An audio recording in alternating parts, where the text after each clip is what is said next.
안녕하세요. 지 몸뚱아리 하나 간수 못하고 설치는 신우 때문에 남편 버린 30대 여성입니다. 남편과는 대학 다니던 시절부터 알고 지낸 사이예요. 처음에 남편과 알게 되었을 때 제 나이 22살, 남편 나이 26살로 제 눈엔 군대까지 다녀온 남편이 한참 어른같이 느껴졌지요.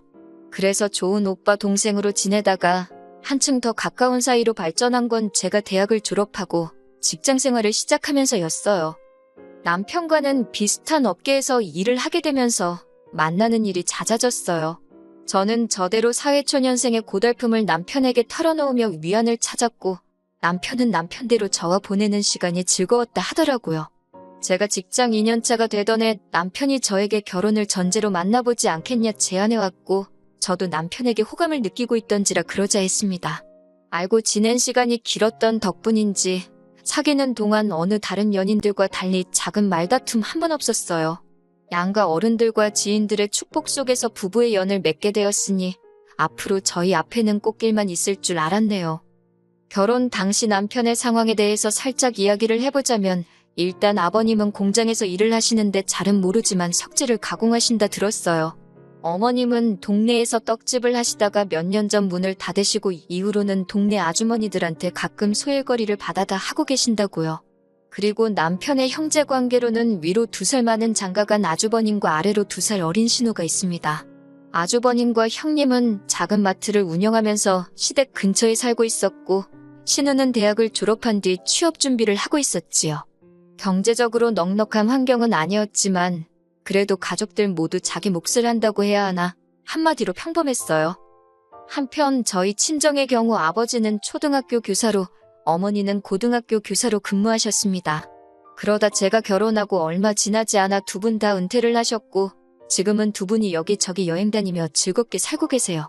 그리고 말이 나와서 말이지만 제가 형제자매가 따로 없는 외동이기도 했고 부모님 두 분 다 계속해서 맞벌이를 하셨던 덕분에 제 어린 시절은 주변 또래에 비해 유복한 편이었습니다. 신혼집 같은 경우 돈이 없었던 건 아니었지만 남편이 계속해서 이직을 목표로 하고 있던 탓에 지역을 정하기가 어려웠어요. 그래서 일단은 남편과 저 두 사람 직장 가운데 쪽에 위치한 빌라에 전세로 들어갔지요. 기본적인 가정가구도 잘 갖춰져 있어서 크게 불편할 것도 없었고요. 남편이 7천, 제가 7천 해갔는데 결혼식 비용이다. 전세다 뭐다 다 빼고 나니 2천 좀 안 되게 남았습니다. 깔끔하게 반반 나눴고 각자 관리하게 되었지요. 처음 몇 달은 너무 재밌게 잘 지냈어요. 정말 깨소금 볶는 신혼생활이었습니다. 친정 부모님도 친정 떠나 남편하고 사니까 그리 좋으냐며 놀리셨을 정도였지요. 하지만 얼마 지나지 않아 시댁에 한바탕 난리가 나면서 한마디로 온 집안이 쑥대밭이 되었습니다. 남편에게 2살 어린 신우가 있다고 했잖아요. 그런데 저희가 결혼하고 얼마 지나지 않았을 때 지나가는 말처럼 자기도 서울에서 취업 준비를 하고 싶다고 하더라고요. 당시 아가씨는 어머님 아버님과 같이 고향집에서 살고 있었습니다. 사실 20대 중반이면 한참 꾸미기 좋아하고 놀고 싶은 나이였으니 지방보다는 서울에 있고 싶은 그 마음을 이해 못하는 건 아니었어요. 하지만 신우의 말이 마치 오빠네 집에 있고 싶다는 식으로 들려서 제가 쉽게 호응을 해줄 수가 없었습니다. 가뜩이나 집들이 때 어머님 아버님이 올라오셔서는 방에 하나가 남는다며 잘됐다고 가족들 누가 와도 쉴 수 있겠다 좋아하셨는데 그게 제 귀에는 꽤나 걱정스럽게 들렸거든요. 그리고 남편이랑 신우랑 따로 이야기를 했는지 어쨌는지는 잘 모르겠지만 이후로도 신우가 제 앞에서 2-3번 정도 더 서울에 살고 싶단 소리를 하긴 했었는데 제가 그냥 그러냐 하고 떨떠름하게 넘겼네요. 하지만 신우는 제가 생각했던 것 이상으로 진지했던 모양이에요. 그런 대화를 나누고 한 달도 되지 않아서 취업 준비를 핑계 삼아 서울에 있는 고시원으로 들어왔더라고요. 그때 솔직히 어머님께서 저를 좀 원망하시는 눈치였어요. 듣자니 신우가 저한테 몇 번이고 서울에 가고 싶다 소리를 했다는데 그러는 애한테 시원하게 한번 우리 집으로 오라 소리 해주면 어디 덧났겠냐고. 당신 딸, 그러니까 신우가 그 일로 저한테 많이 서운해한다나요. 그 이야기를 들었을 땐 저도 좀 억울했던 게 솔직히 신우가 처음부터 저에게 단도직입적으로 물어봤다면 저도 며칠은 와 있으라고 했을 수도 있지요.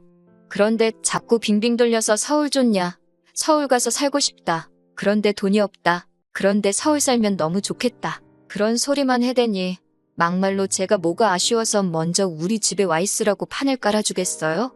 하지만 여기까지도 어머님이 제 면전에 대고 뭐라고 화를 내고 그러신 건 아니니 그냥 억울하다 생각만 하고 넘겼습니다. 그런데 신우도 진짜 골 때리더라고요. 올라온 지 3개월 만에 사고를 쳐도 아주 큰 사고를 쳤거든요. 그건 바로 같은 고시원 위층에 사는 남자랑 연애를 했답니다.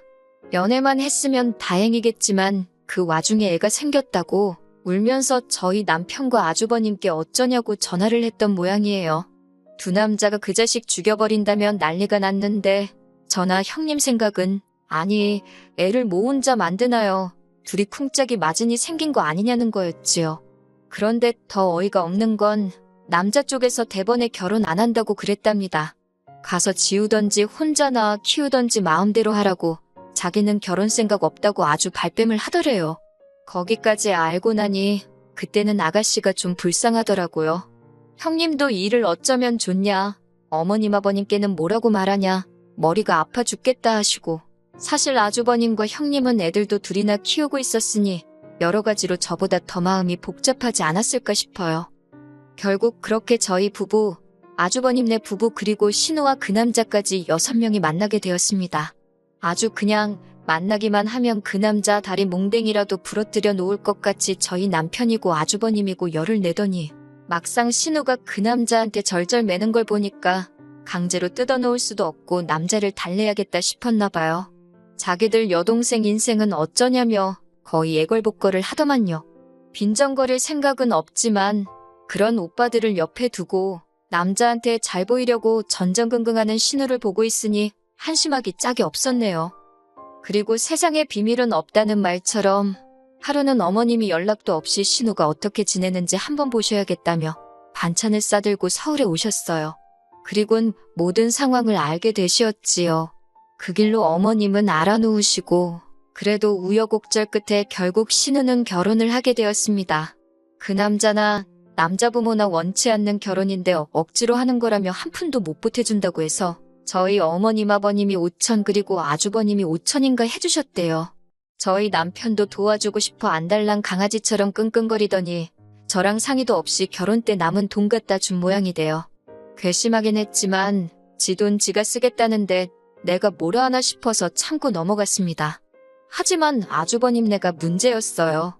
솔직히 아주버님이 5천을 해주셨다 소리를 들었을 때 아주버님도 아주버님이지만 형님이 여장부다 싶었거든요.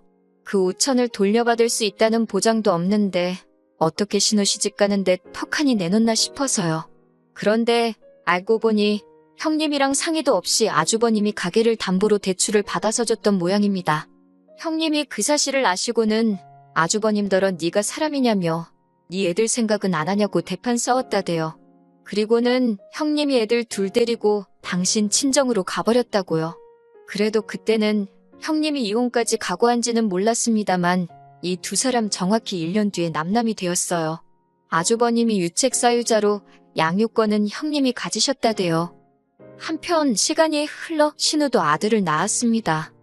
아주버님이나 제 남편 둘 다 처음 생긴 조카라며 어지간히 이뻐하더라고요. 신우 남편도 애가 나오고 나니까 전과 달리 신우나 얘한테 잘하는 듯 했고요. 게다가 아버님 소개로 아버님 친구분 공장에 취업해 일도 착실하게 다닌다고 아버님이 좋아하셨지요. 하지만 문제는 신우였습니다. 신우는 애를 낳고 나더니 전처럼 다시 놀기 좋아하는 철부지로 되돌아가더라고요. 어머님이 하소연하듯 말씀하시길 신우 남편한텐 친정에 갔다 온다고 해놓고 애만 어머님께 맡겨두고 밤새 술 먹고 다니기도 수차례였다대요. 걸핏하면 자기 남편한테 어머님을 팔아댄 거지요. 그러다 결국 사단이 났어요. 출산하고 반년 정도 지났을 때였는데 하루는 신우가 뜬금없이 폭탄 선언을 하더라고요. 남편하고 이혼하고 싶답니다.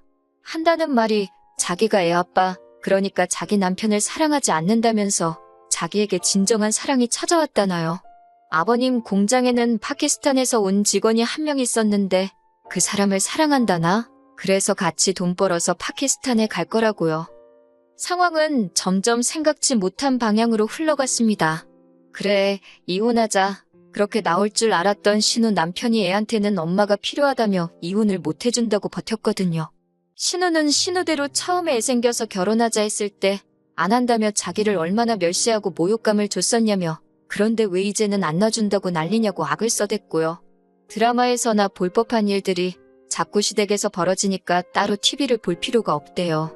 어머님은 또다시 머리 싸매고 누우시고 아버님은 아버님대로 공장 가서 그 직원 죽인다고 그러시는 통에 경찰서까지 다녀오시고 집안 꼴이 말도 아니었지요. 그나마 저희 부부는 서울에 있어서 전해 듣는 게 반이었지만 가까이 산다는 죄로 죄다 지켜봐야 했던 아주버님은 하루하루가 죽을 맛이었는지 오죽하면 헤어진 형님한테 전화를 해서 하소연을 했다고요.